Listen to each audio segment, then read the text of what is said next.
Hey everybody, I hope you're doing well. So I really wanted to take some time to show you guys just some basics about toe stops, tools to use for your toe stops, and how to get them out, how to put them in, basic stuff like that. So here we go.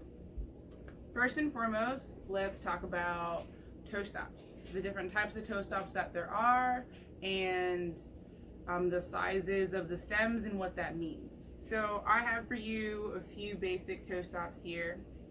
I've got my heart stoppers from Grindstone, and these are the long stem. This was their first release, so you'll see that it's quite a bit longer. And then you have their short stem, which is actually in my skate here. Short stem is going to go a lot further into your skate than a long stem. A long stem would stay out just a little bit more protruding for something with a long stem. So I'll take off this one so you can see what that looks like. The tool that I'm going to use to take off this is going to be my Powerdyne tool, the Y3. This has the handy dandy wrench at the top and then 2 socket wrenches for you to take off your trucks and your wheels with. The 2 sizes you'll need for that. So the great thing about the Y3 tool is that it has a wrench-like handle, so you can really get the torque on it that you're going to need to tighten on nylon plates and things like that. So I have nylon plates that came with my Moxies, and these are going to come with the adjustable toe bolt.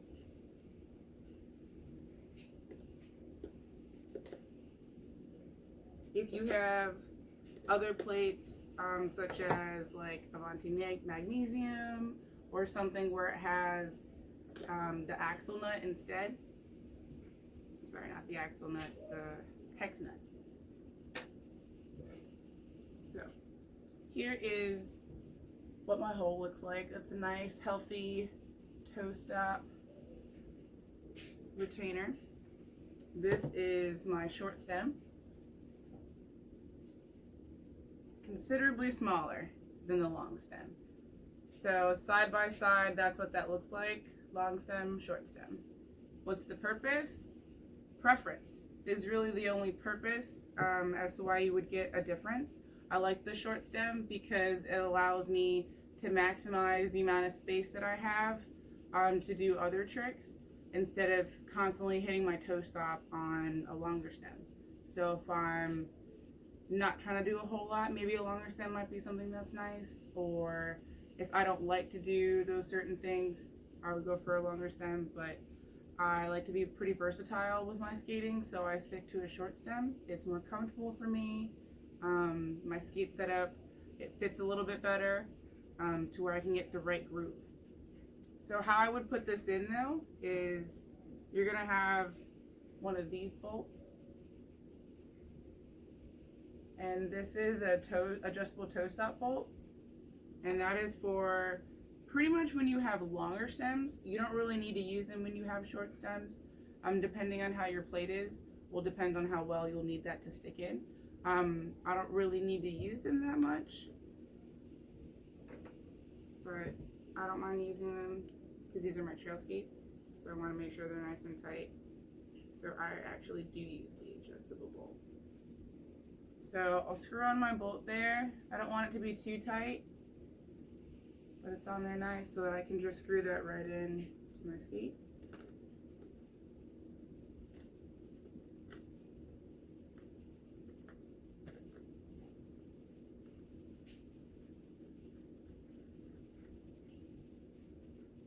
And you're gonna want to adjust the bolt so that you can tighten it and your toe stop is facing the right way. I like to hold my toe stop where I want it to stay as I tighten it, so I don't have my toe stop twist. Sometimes I like to hold my skate between my knees and use that for a little extra torque, so I can really make sure these are tight. You should not be able to wiggle them out or twist them no matter how hard you try. That's how you really know they're in there good. So that is a short stem and on those types of plates. The other tool that we'll use is the other Paradigm tool that they offer. And this Paradigm tool has a removable attachment piece. It's got 3 different sizes. It comes in a half, 11/16, and 9/16. I want to make sure I didn't get that wrong.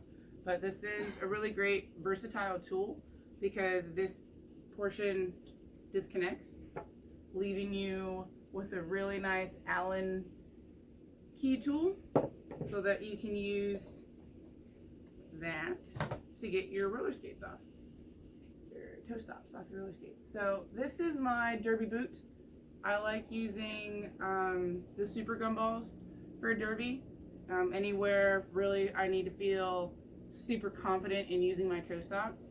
I really like the wider surface area. It allows me to feel more stability and more secure in my skating, especially being a heavier girl.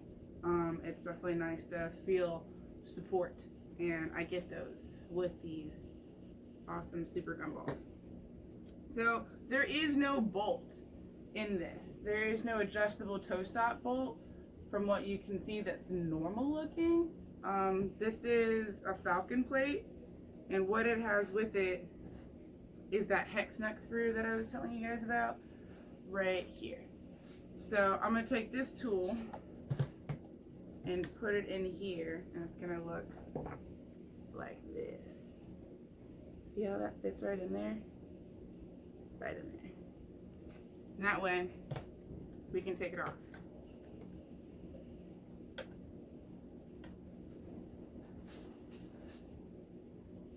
Now, for some reason, if your hex nut is stripped or anything like that, there are ways to get it out. It is going to be a little bit more difficult than normal. I like to use like a cloth of some kind to put in, like it has to be really thin to go with your tool, and you kind of shove it in there. You can use like a mallet if you need to, and then twist that out. It'll give it a little bit of extra grip so that you can get that stripped bolt out. But when you have it loosened, you'll be able to take out your screw and therefore release the tension that's on your toe stop so that you can take them out and change them. So I just loosened mine, and that's going to come right out. These are long stems, so they take a little longer to get up. See? Huzzah! And you can see here a little close up. This is the screw here, and as it tightens, it's going to put pressure on your toe stop so that it will keep it from moving. So you really want to make sure that's tight in there on your screw for your toe stop.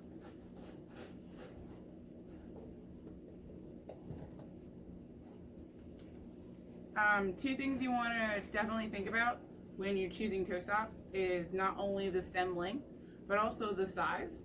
So super gumball size, regular gumball size, completely different worlds.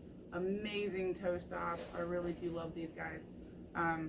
But what I love about the super gumballs is that, one, they last a really long time. Two, they feel like cushions when I'm using them. They don't feel like something hard that I'm trying to be a ballerina with a lot of weight. Like, I need something that's going to make me feel good. These make me feel good. These also make me feel good, but the greatest things about these is it's a smaller radius, so it's going to not get in the way as much when you're trying to do tricks on the ramp and things like that. So you really want to think about what you're doing when you're skating in a bigger toe stop like this. I've seen people use them in parks. It really just depends on your style. And I prefer to use these ones in parks, the smaller ones, because I like to use my toe stops a little bit more. and be a little more versatile in that department with these. So I need a little bit of extra space and room to prevent that wheel bite, which is super annoying sometimes. Another great tool to use when you have a hex screw is one of these. It's a sure grip tool, and it comes with, it's just straight up an Allen wrench, but it has a handle, which is super convenient when you've decided to be Superman and really get your nut in there really good and tighten it really hard, and then it's really hard to untighten and loosen. This is one of the greatest tools that I found, that it really allows me that movement that's needed to get that full circle and get it out. So Sure Grip has a great tool for that, and Powerdyne, these are my magic go-to tools. You can also use any household tools as long as they're the right size. And I don't think I can read this one. I think it's 15/16 for the wrench size. If you need to find your own wrench of that size, I'm sure that'll work too. This was my first skate tool that I got. It came with my skates. I still keep it. I would always say keep the free tools that you get, because they're great emergency tools in case you're on a trail skate or something. So keep them in your fanny pack, all that good stuff. Always keep a tool on you no matter what you're doing at any time. You never know what can happen, and you definitely don't want to be in a situation where you need a tool and you don't have one. So there's one thing about toe stops that I really want to cover, and that is what to do when you first get your skates from wherever you get them from. Normally you're going to need to adjust your toe stops and tighten them a little bit more, because everything is just sent as a mock and it's meant for you to customize once you get it. So what you're going to commonly find is a nylon plate, like my lollies here that I showed you earlier. And with that, you're going to have the adjustable bolt and then your toe stop. So normally you're going to come with a long toe stop, the stock options. And with those, you're going to want to tighten them with a wrench, one like the Powerdyne 3. If you don't have a Powerdyne 3 tool, or you didn't order one with your setup, then you only have the crab tool that it comes with, or another similar tool like this one that's not necessarily good enough for the torque that you're going to need to get it tightened to where you need it. What you can do is, there's a few options. If you can't find a wrench and you only have that crab tool, is you can add plumber's tape. Be very cautious with the amount of plumber's tape you use. Plumber's tape can be used for toe stops that are just having a real hard time staying in.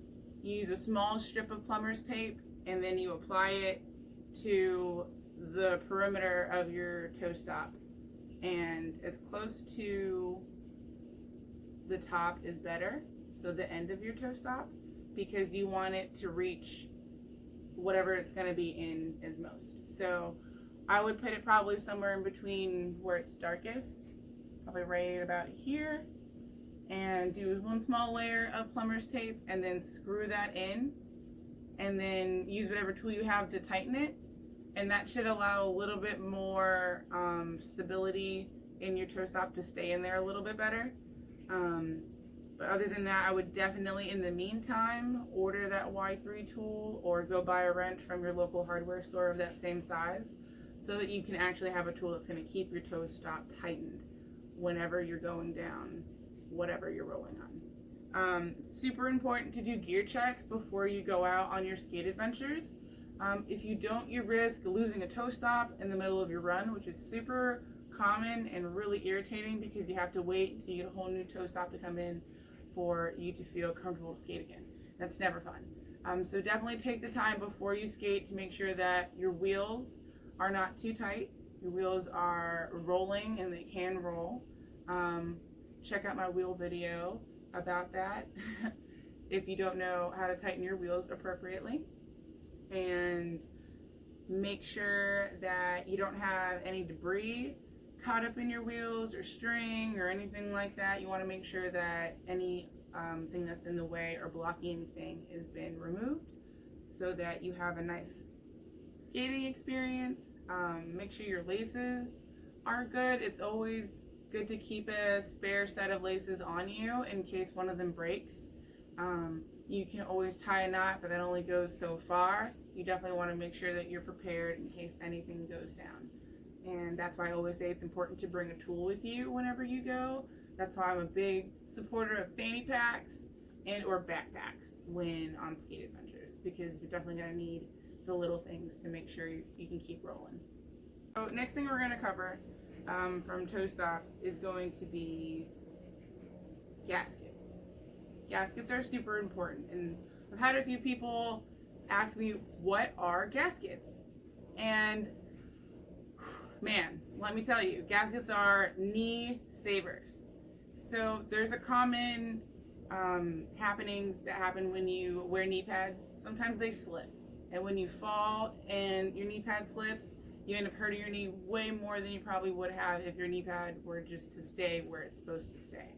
But being sweaty and other things are definitely factors into it, but it's gonna happen, and it's totally normal to happen. We're being really rough and, you know, all that good stuff on our skates, it's gonna happen. So how we deal with that is either duct tape, if you want to duct tape for every session, or get some gaskets. I would definitely try to invest in some gaskets if you can.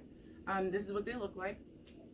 So gaskets come in one of two ways, usually pretty loose or pretty restrictive. These are an old brand. I don't even think they make these anymore, but the concept is the same for who does make them now. Scabs makes gaskets. They'll usually look pretty square, flat looking like this. They have a padding that is on the front end, on the front half. This part is an actual pad, so you can see it. It looks like a little knee pad shape. That is a gasket. So it's gonna have on the back this really nice breathable mesh that's supposed to be for under your knee for when it's bent. So when you have your knee bent, you're not getting that uncomfortable pressure from the extra fabric underneath your kneecap. It's a very thin, breathable piece of material. Another great thing about these, which is also Scabs has them as well, they have an additional piece of Velcro here on the bottom and the top. So when you put your knee pad on, it actually holds on to this. So when it moves, this moves with it. And this is protecting your knee the whole time. And it has extra cushion, so it even adds more. So when you really fall and eat it really hard, you're adding even more cloud to your fall, some more cushion. So these are really great to have. How you put them on is pretty simple. I'll show you. So sometimes they'll say left or right. Honestly, it doesn't really matter as long as they're on. You're gonna have one side that's thinner and then one side that's wider. Sorry, more narrow and more wider. So the wider part is for your top thigh, and obviously the less narrow is for your calf. So put these on. That is a gasket. So it's nice, bendable, very breathable, so that you can fall and it doesn't really move at all. It really stays there, so it's nice. And it stays even more in place when you add that knee pad. So I have my 187s. These are the kind with the strap around. These are definitely the easiest in terms of having a slip-on. A slip-on is definitely going to be more difficult to get a gasket onto. Not impossible. You may just have to compensate for the knee pad, maybe getting a size bigger to, you know, compensate for a slip-on. But for the straps, it's super simple. So there's fabric on this inside, so that Velcro piece is going to attach to the fabric here and here to secure even further onto your knee. And this is what that is going to look like.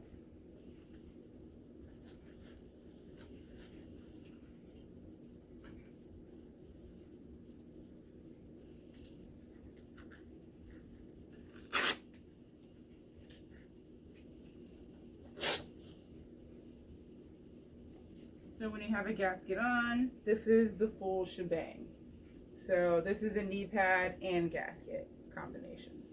And it's really quite the ordeal, but it's popularly used in derby because we're obviously falling on our knees a lot. But it's really great for when you're a beginner skater and you're going to be falling on your knees a lot, or you just want that extra security because you value your knees. Either way, it's totally valid. But that's what that looks like. And you should get some gaskets because they're awesome. Any gasket will do.